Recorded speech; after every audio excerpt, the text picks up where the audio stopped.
School में वहाँ तो पूरा क्रीम के बच्चे चले जाते हैं और इसलिए हम लोगों को तो अब सच में काफ़ी मेहनत करनी पड़ती है। लेकिन मेरा मानना है कि हर बच्चे का स्किल एक बराबर होता है, वो बस उसको सही गाइडेंस की ज़रूरत है। और हमारा जो स्कूल है मिलिया कॉन्वेंट इंग्लिश स्कूल वो समझता है इस बात को और इसीलिए हम लोग जो है वो लगता है कि हमारे जो भी बच्चे हैं हमारे यहाँ हैं उन पर मेहनत करने पे अच्छा रिजल्ट देंगे।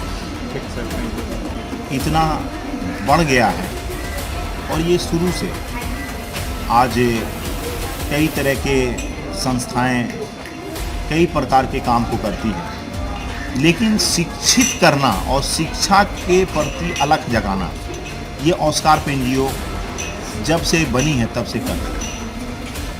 हमें मालूम है कि 10th क्लास तक बच्चों को कोई भी पढ़ाता, भारत के अंदर हमारे संविधान में है कि 14 साल के आयु तक के बच्चे को निःशुल्क शिक्षा प्रदान की जाए। इसमें प्राइवेट स्कूल को भी रकाबगंज स्थित मिलिया कॉन्वेंट इंग्लिश स्कूल में शनिवार को ऑस्कर एनजीओ के तत्वाधान में एक ज्ञानवर्धक क्विज प्रतियोगिता का आयोजन किया गया। प्रतियोगिता का उद्देश्य बच्चों में सामान्य ज्ञान, जीके और सामान्य अध्ययन के प्रति रुचि बढ़ाना तथा उन्हें प्रतियोगी परीक्षाओं के लिए मानसिक रूप से तैयार करना रहा।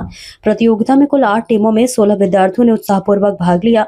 टीमों के नाम वैज्ञानिकों और महान व्यक्तित्वों के नाम पर रखे गए थे, जिनमें टीम भाभा, रमन, साराभाई, अली, कासिम, रामानुज, बोस और कलाम शामिल थी। क्विज के दौरान विद्यार्थियों से आजाद भारत के प्रथम शिक्षा मंत्री, इंकलाब के नारे के जनक शेरशाह सूरी के मकबरे का स्थान तथा किस मुगल शहजादे ने भागवत गीता का फारसी में अनुवाद कराया जैसे ऐतिहासिक और समसामयिक प्रश्न पूछे गए, जिनका उत्तर बच्चों ने आत्मविश्वास और तर्क शक्ति के साथ दिया।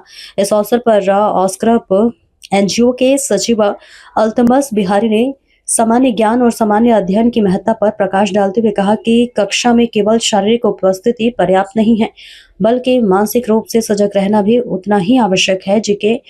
जीएस व्यक्ति की सोच को व्यापक बनाता है और प्रतियोगी परीक्षाओं में आत्मविश्वास बढ़ाता है। प्रतियोगिता के समापन पर सभी प्रतिभागियों को आकर्षक उपहार देकर सम्मानित किया गया।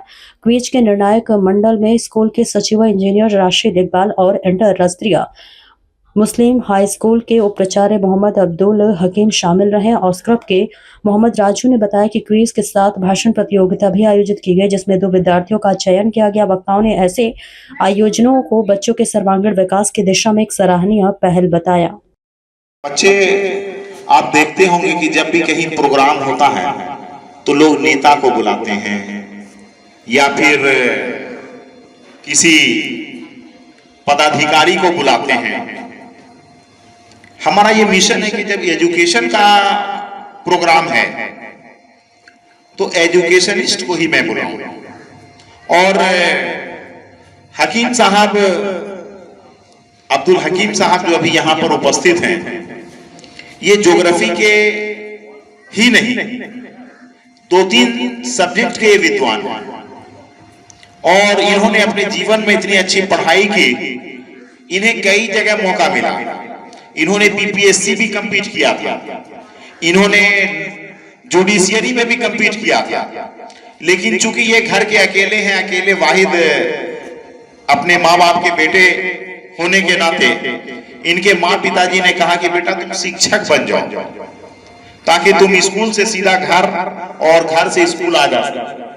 अन्यथा जो व्यक्ति आपके बीच हैं ये आज एसपी या कहीं एसडीएम होते, क्योंकि इन्होंने बीपीएससी भी निकाला था, फुल ज्वाइनिंग इन्होंने नहीं किया। जुडिशियरी में इन्होंने निकाला, वहां भी इन्होंने ज्वाइनिंग नहीं किया। और बच्चे अभी जो आप लोग बैठे हैं यहाँ पे, ये आप जान लो ये क्लास ही चल रहा आपका, ये आपके भाइयों का एग्जाम भी चल रहा के अनुसार कुछ बच्चों को फ्री पढ़ाना होता है, लेकिन जब ये बच्चे हायर एजुकेशन में जाते हैं जहाँ से इनका कंपटीशन शुरू होता है, वहाँ पर इन बच्चों के साथ बहुत अन्याय होता है। भारत में 3 ही प्रकार की यूनिवर्सिटी है, एक स्टेट गवर्नमेंट की यूनिवर्सिटी है, एक सेंट्रल गवर्नमेंट की यूनिवर्सिटी और एक डीम्ड यूनिवर्सिटी है। जो बच्चे पढ़ नहीं पाते हैं या जो बच्चे हायर एजुकेशन में जाना चाहते हैं तो स्टेट गवर्नमेंट और सेंट्रल गवर्नमेंट ने बना रखा है एक पैमाना, उस बच्चे को उस मार्क्स के आधार पर या कंपटीशन के आधार पर वहाँ जाना होता है। बच जाता है एक डीम्ड यूनिवर्सिटी। जहाँ बच्चों के पैसे का आर्थिक शोषण होता है, बच्चे कंपटीशन में पिछड़ जाते हैं। बच्चों को मैं स्कूल से ही मानसिक रूप से तैयार करता हूँ, क्योंकि प्रायः जीके, जीएस, साइंस, रीजनिंग इसी प्रकार के प्रश्न सिलेक्शन के लिए पूछे जाते हैं। तो मैं बच्चों के बीच जाकर के ये चीज़ बताता हूँ ताकि वो अभी से अपनी प्रिपरेशन को स्टार्ट रखें और अपने हायर एजुकेशन को प्राप्त करने के बाद डॉक्टर बनकर, इंजीनियर बनकर, प्रोफेसर बनकर, होटल मैनेजमेंट करके, यानी कि मैनेजमेंट का कोर्स करके हो, या फिर मेडिकल क्षेत्र में हो या टेक्निकल क्षेत्र में हो, वो आगे बढ़ सकें और अपने भविष्य को बना सकें। इसी काम के लिए ऑस्कार पे एनजीओ लगातार, और ख़ास करके मैं चाहता हूं कि हमारे देश का जो ग्रॉस इनरोलमेंट रेट काफ़ी कम है, उसमें बिहार और भी पिछड़ा हुआ है। तो बिहार में जन्म लेने के कारण मैं ये समझता हूं कि ये मेरा भी एक कर्तव्य बनता है कि बिहार के अंदर बच्चों को शिक्षित और शिक्षा के माहौल को बनाकर भारत के ग्रॉस इनरोलमेंट रेट को बढ़ा सकें। यही हमारे संस्था का मुख्य उद्देश्य है। Thank you sir.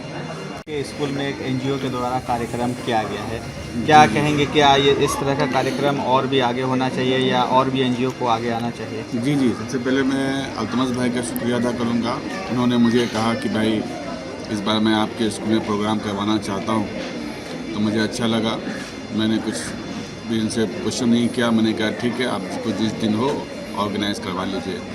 और मैं अपने बच्चों लोगों के का भी देखता हूँ, वो काफ़ी टैलेंटेड हैं, क्योंकि बच्चों को पता न सिर्फ लगा एक दिन पहले, इन्होंने कल दिया और मैंने कल ही मैसेज दे दिया बच्चों को, और एक दिन में बच्चों ने इतना अच्छा परफॉर्मेंस किया। तो अगर इनके पीछे और मेहनत की जाएगी तो ये बहुत बच्चे और आगे बढ़ेंगे।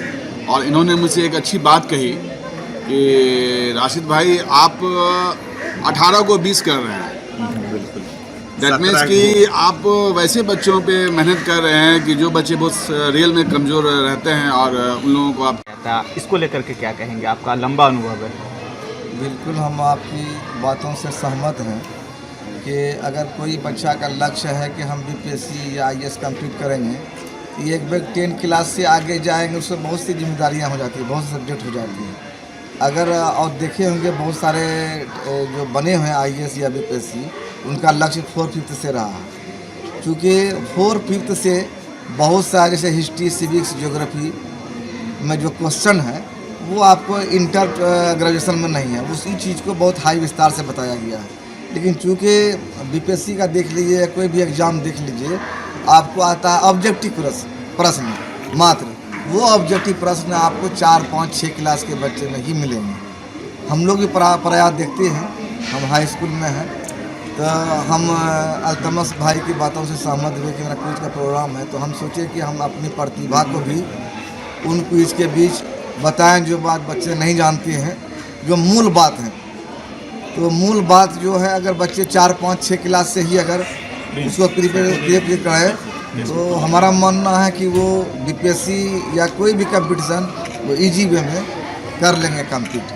क्योंकि जितना भी एग्ज़ाम आप देखिए, सब में जीके जीएस का पार्ट ही है, बस 4th क्लास से शुरू है, 4th, 5th, 6th से। अच्छा, हिस्ट्री ले लीजिए, ज्योग्राफी ले लीजिए या साइंस, सभी स्कूल को इस पर ध्यान देने की जरूरत है। सभी स्कूल को इस पर ध्यान देने की ज़रूरत है सर। एक ही स्कूल ने, हमारे राशिद भाई बहुत अच्छा कि ये प्रोग्राम के आयोजन किए। धीरे धीरे अगर और स्कूल भी करें, हमारे विद्यालय में भी हुआ है पिछले साल, हम चाहेंगे इस बार भी हम करें। तो इस तरह से जो है बच्चे में जो है एक जिज्ञासा होगी, और बच्चे जो बात से पीछे हटे हुए हैं, सिर्फ किताब में लगे रहते हैं, हमको एग्ज़ाम पास करना है। अब मेरा है कि एक्स्ट्रा ऑर्डिनरी होना चाहिए, क्योंकि आजकल सरकार का भी ये मोटो है कि मैट्रिक इंटर करा करके सिर्फ ये नौकरी नहीं मिल जाती है, उसके लिए 2-3 एग्जामिनेशन फेस करना पड़ता है। इसलिए मेरा मानना है कि शुरू से बच्चे अगर लगे रहें तो वो अपने लक्ष्य को पूरा कर सकते हैं।